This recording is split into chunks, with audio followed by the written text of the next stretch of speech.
Assalamualaikum warahmatullahi wabarakatuh.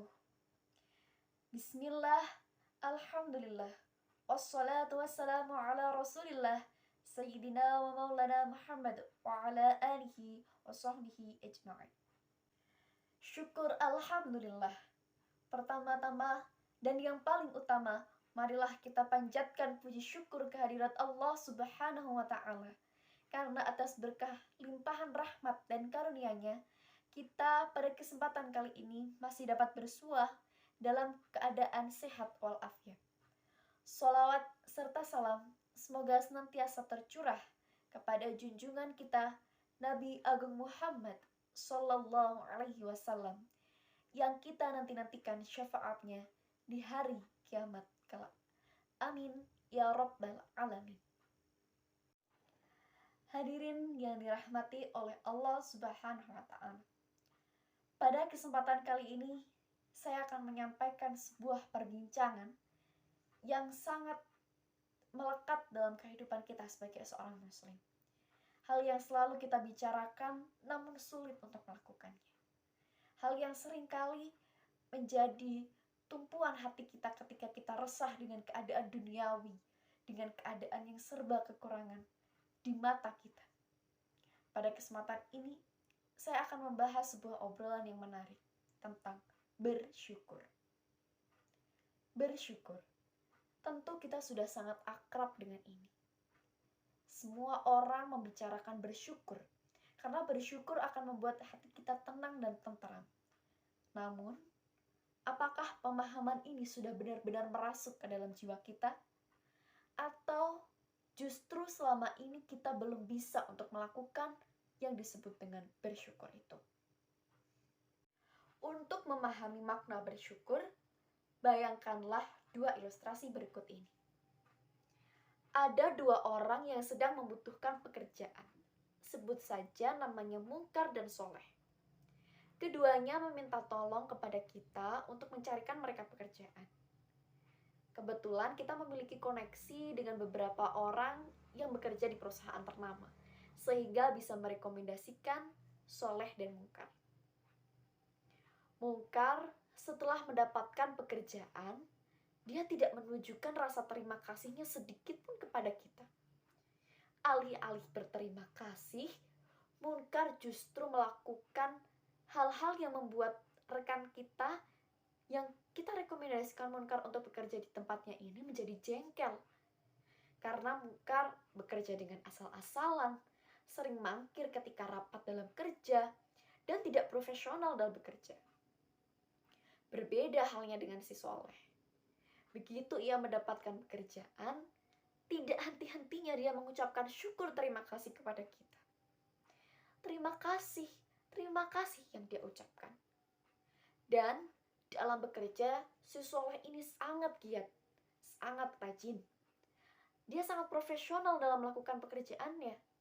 Sehingga direktur tempat ia bekerja merasa sangat beruntung memiliki Soleh sebagai karyawannya.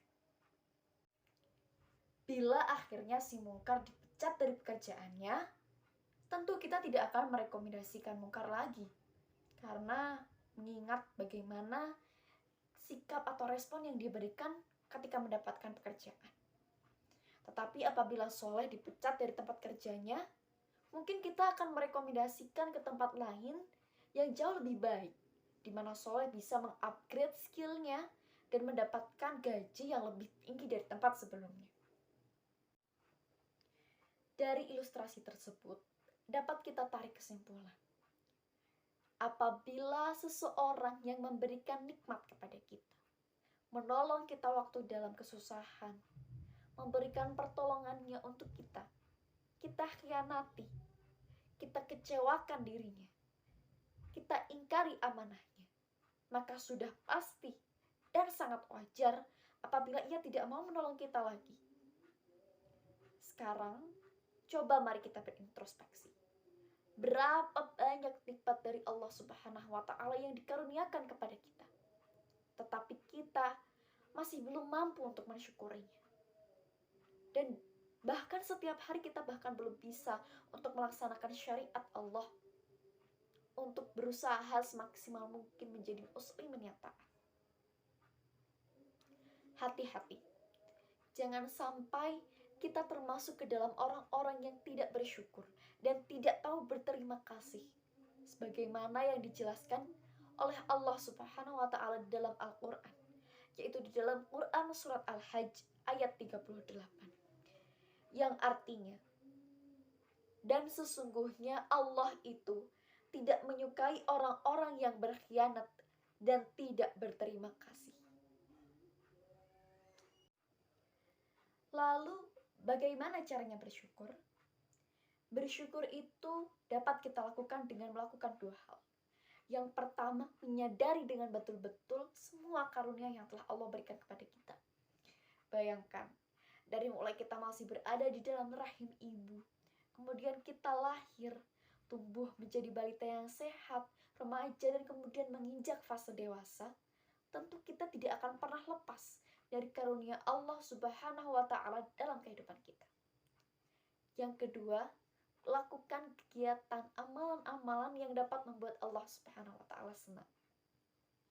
Ingat teman-teman, bahwa sebenarnya bersyukur itu bukan berarti kita pasrah dengan keadaan. Apabila kita dikaruniakan banyak kenikmatan oleh Allah, maka kita maksimalkan.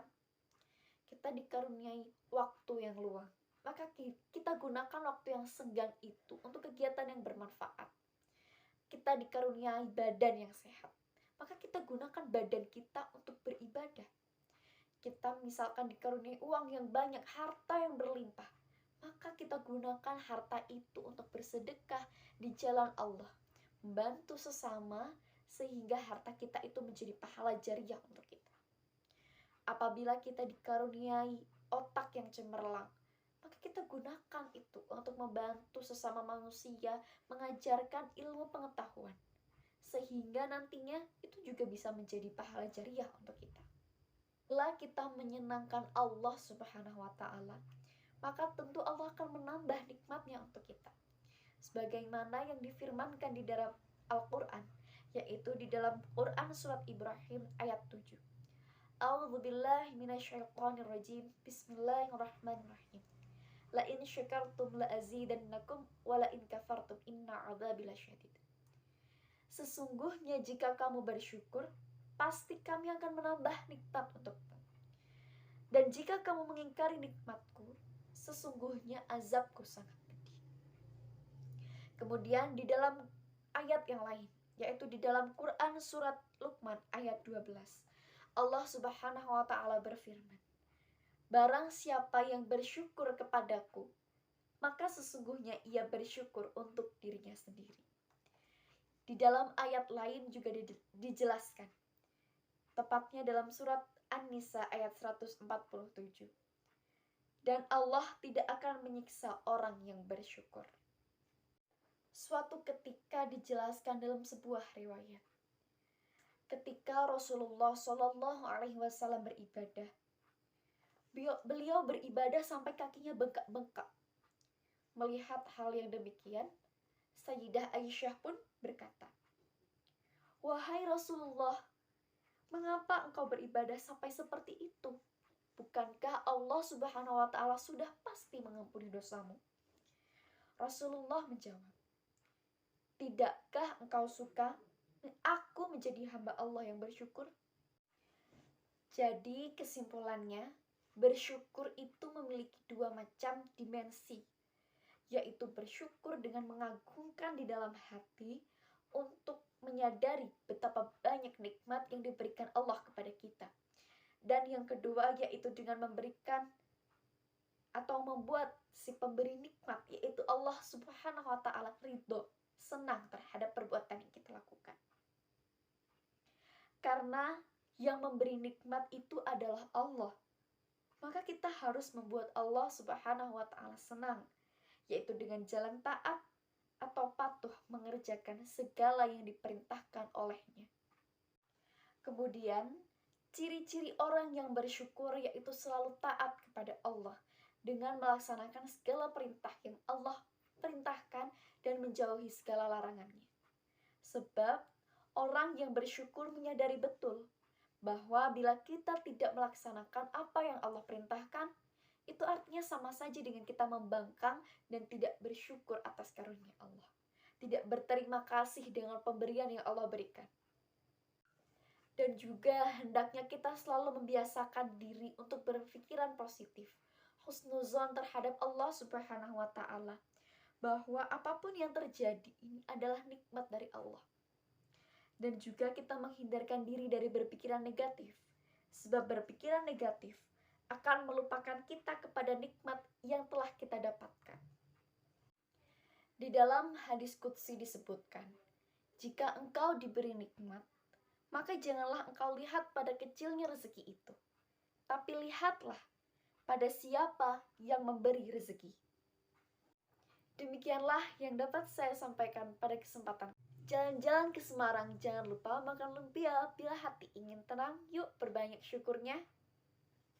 Billahi taufik wal hidayah. Wassalamualaikum warahmatullahi wabarakatuh.